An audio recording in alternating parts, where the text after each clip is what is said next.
Champion बच्चों, आप लोग कैसे हैं? चैंपियन बायोलॉजी पर आप लोग का बहुत बहुत स्वागत करते हैं। सबसे पहले आज हम माइटोकॉन्ड्रिया के बारे में पढ़ाएंगे और देखिए माइटोकॉन्ड्रिया में क्या सब बताएंगे। अब जितने भी मेरा लेक्चर है उसे आप फॉलो कीजिए और जहाँ भी दिक्कत है, जहाँ भी अगर समझ ना पाए तो हमें कमेंट के माध्यम से बताइए कि सर यहाँ पे नहीं समझे।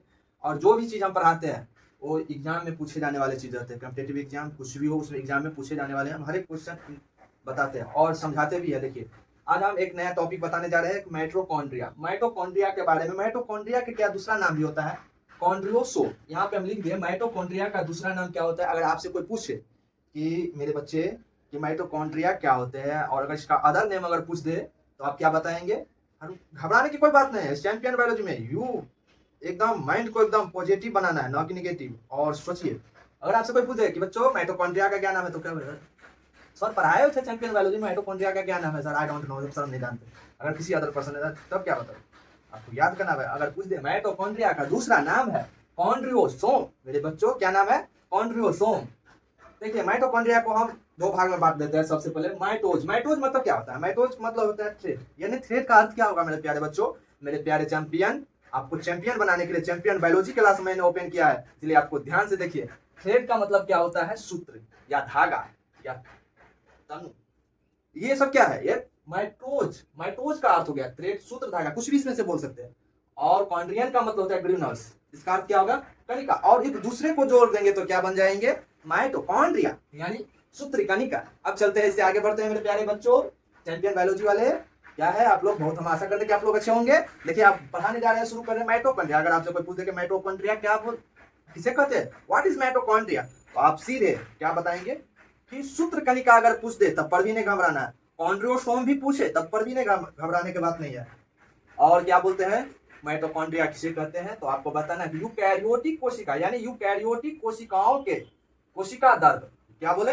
यूकैरियोटिक कोशिका के कोशिकाओं के कोशिका द्रव्य में अनेक सूक्ष्म गोलाकार यानी अनेक प्रकार के सूक्ष्म, मतलब जिसे हम नग्न आंखों से नहीं देख सकते मेरे प्यारे बच्चे, उन्हें देखने के लिए माइक्रोस्कोप की आवश्यकता होती है। यानी सूक्ष्म गोलाकार सूत्री संरचनाएं पाई जाती है, यानी एक सूत्री यानी धागा की जैसे, धागा जैसे एक संरचना पाई जाती है जिसे हम माइटोकॉन्ड्रिया कहते हैं यानी सूत्र कणिका बोलते हैं। अगर हिंदी में आप बात बोलेंगे तो सूत्र कणिका कहते हैं मेरे प्यारे बच्चे।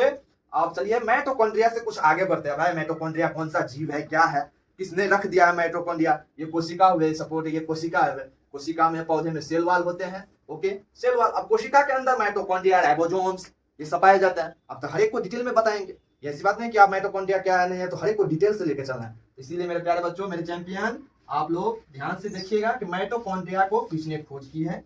देखिए इसमें बहुत सारे वैज्ञानिक है, 3 ऐसे वैज्ञानिक है, किसी ने नाम दिया, किसी ने खोजा, किसी ने और कुछ बताया, यही के बारे में बताएंगे। देखिए माइटोकॉन्ड्रिया की खोज सबसे पहले कोलिकर साहब ने किया। अगर कोई पूछ दे, ये क्वेश्चन 1000 बार रिपीटेड किया गया है। कॉम्पिटिटिव एग्जाम में क्वेश्चन पूछता है, हर एक चीज में ये क्वेश्चन आपको पूछेगा ही। अगर माइटोकॉन्ड्रिया की खोज किसने की तो आप सीधे मारिएगा कोलिकर ने। 18 कितने ईस्वी में मेरे प्यारे बच्चों? 1880 ईस्वी में की थी। कितने ईस्वी में? 1880 ईस्वी में। किसने? कोलिकर साहब ने की थी। वो भी किसके ऊपर? कीटों के पेशी जो होते हैं, कीट जो होते हैं, कीटों के रेखित पेशियों के ऊपर किसने, माने कीट का जो होता है कीट, उसके रेखित पेशियों पर उन्होंने खोज की। क्या किसने खोज की? कोलिकर साहब ने 1880 में। किसके ऊपर? कीटों के रेखित पेशियों के ऊपर। और इससे आगे बढ़ते हैं हम। फिर 1890 में क्या कर दिए अल्टमान साहब ने, कोशिका में इनकी उपस्थिति बताई। यानी कोशिका में इनकी उपस्थिति का मतलब ये हो गया कि माइटोकॉन्ड्रिया यहाँ पे, आप यहाँ पूरा लिख देंगे तो सो भी नहीं।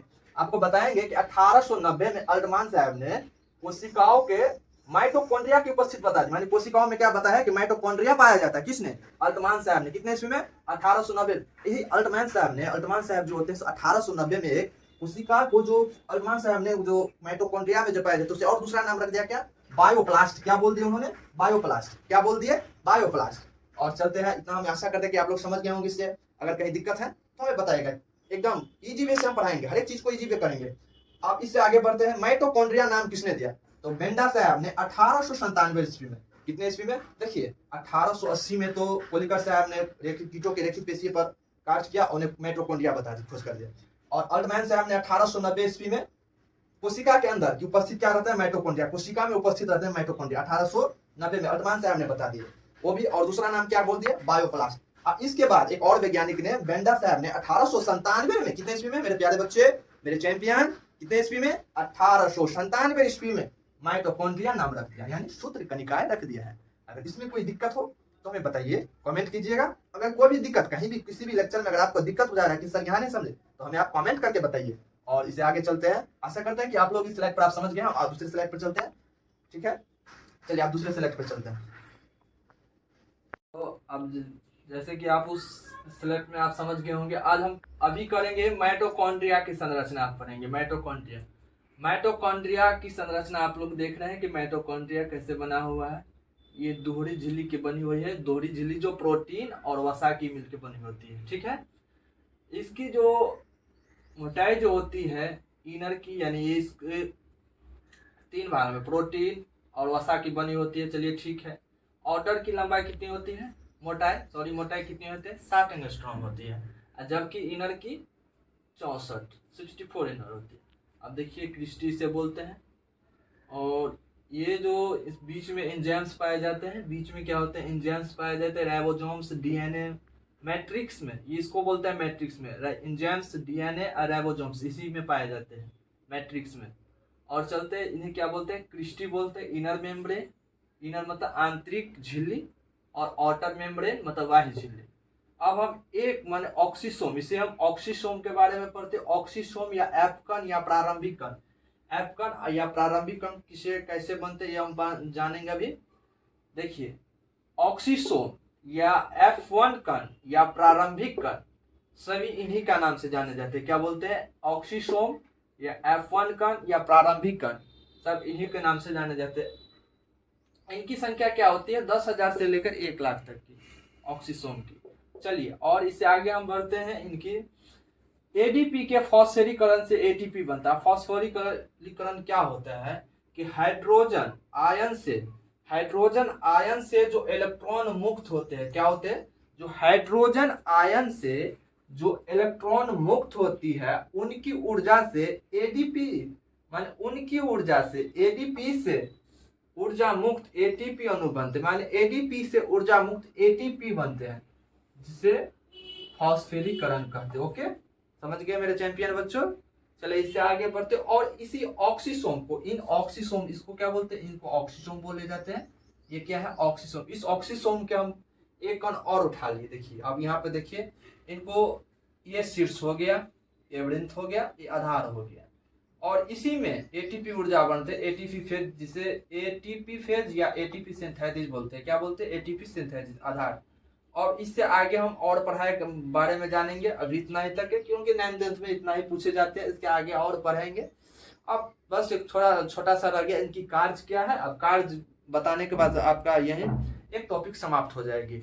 बस आशा करते हैं कि आप लोग ये समझ गए होंगे। इस तरह का समझने से आप अगर कोई पूछ दे कि माइटोकॉन्ड्रिया किससे मिलकर बनी होती है, दोहरी झिल्ली यानी प्रोटीन और वसा से मिलकर बनी होती है। इनकी इनर माने बाहर, इनर मतलब आंतरिक होता है। आंतरिक की मोटाई कितनी होती है, आंतरिक झिल्ली की मोटाई कितनी है, 64।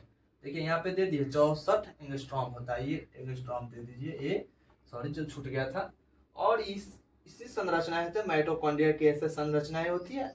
ऑक्सीसोम की संख्या कितनी होती है, 10,000 से 1 लाख तक, जिसे ऑक्सीसोम बोलते हैं, या F1 कण बोलते हैं, या प्रारंभिक कण बोलते हैं।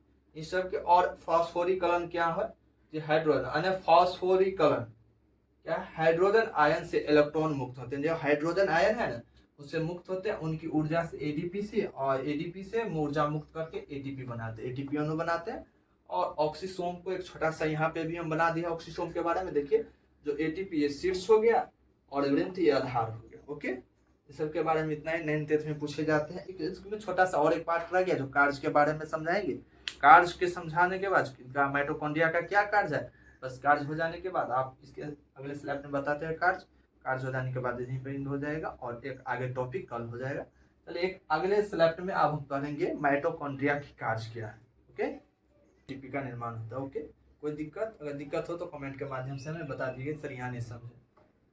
अब बताते हैं एटीपी के एडोसिन ट्राइफॉस्फेट बोलते हैं। एटीपी का फुल फॉर्म क्या है, एडोसिन ट्राइफॉस्फेट बोलते हैं। ओके, और एटीपी को कॉइन ऑफ एनर्जी भी कहा जाता है। अगर आपसे कोई पूछे कॉइन ऑफ एनर्जी कितने बोलते हैं, तो एटीपी को कॉइन ऑफ एनर्जी भी बोलते हैं। ओके, माइटोकॉन्ड्रिया के लेक्चर आपको समाप्त हो गया। टॉपिक था माइटोकॉन्ड्रिया, इनके बारे में आज पढ़ाए हैं।